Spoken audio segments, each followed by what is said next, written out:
Mounted at his own line now, backhanding it to Downie.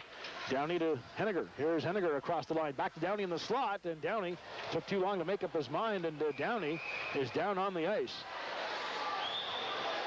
And Downie hasn't moved as both trainers go onto the ice to attend to Steve Downie, who was flattened after avoiding one check. So I thought Doyle had him lined up, but I don't think it was Doyle that hit him. He just got out of the way of that, but some concern now on the ice for the well-being of Steve Downie, who's played a pretty strong game here this evening. Yeah, it's not often you see the Greyhounds trainer run out on the ice and get there before the visiting team's trainer when it's one of the visiting players that's been hurt. I didn't see what happened. I was following the puck. Steve Downie is on the ice now, and on his knees at least, and they seem to be working on him. Rod Bogart, the Hounds therapist, is the first one on the ice because Downie was knocked over in in Greyhound territory, which is near the Greyhound bench. So I didn't see Brad Beer's hand in the air. I don't think he was calling a penalty, but Downie may have been blindsided, and he certainly is having trouble coming to. Well, so the neck is the area that they're looking at, and Rod Bogart's being very careful as he's Downie's now sitting up just a little bit, and the support is being offered, or Rod is supporting his neck right now so that his head doesn't move, so he must have been hit up high.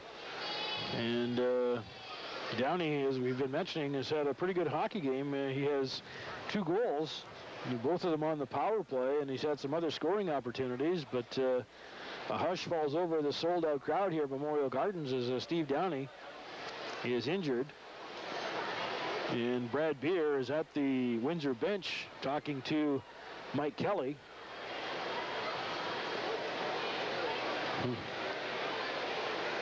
And now looks like they're going to try and stabilize Downie. So with 14 minutes left to go in the third period, the Greyhounds and the Spitfires are tied at 4 goals apiece. And of more concern to the Spitfires is the fate of Steve Downie. So we'll take a break and come right back. 4-4 tie. You're listening to Sioux Transit Greyhound Hockey on Q. Half-price appetizers and lots of fun. That's why we head to Joey Calzone's Italian Eatery and Bar after the Greyhound game. Bring your same-day ticket stub and boom, half-price appetizers. Joey Calzone's is proud to be a corporate sponsor of the Sioux Greyhounds. They're conveniently located right across Bay from the Gardens in the Station Mall. So either before, during, or after the game, drop by Joey Calzone's Italian Eatery and Bar. Locally owned and operated, great food, fun staff, and good times. Or have Joey delivered right to your door. Just call 949-JOEY.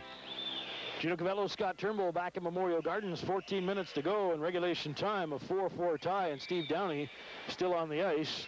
And I was going to say it was Doyle. According to I went to talk to some other people. Apparently, it just sort of came across the middle, and it was his shoulder that hit him up high in the head. And I was talking to Dave Mislin, the Greyhound stats guy, who it happened right in front of him basically, and he said that it looked more like Downie lost his balance. It didn't look like a hard hit or anything like that, but obviously it caught him in the head or the neck. And although he's sitting up now, and man, that's scary when you see that happen to somebody and they're down on the ice that long. He's almost, from here, almost looks like he has that blank "where am I" look. And why are they applauding? Yeah, well, he came across and cut into the slot, and Jeff Doyle was coming the other way, and I didn't think they made serious contact, but obviously Doyle did bump into him, and Downie is on the ice right now.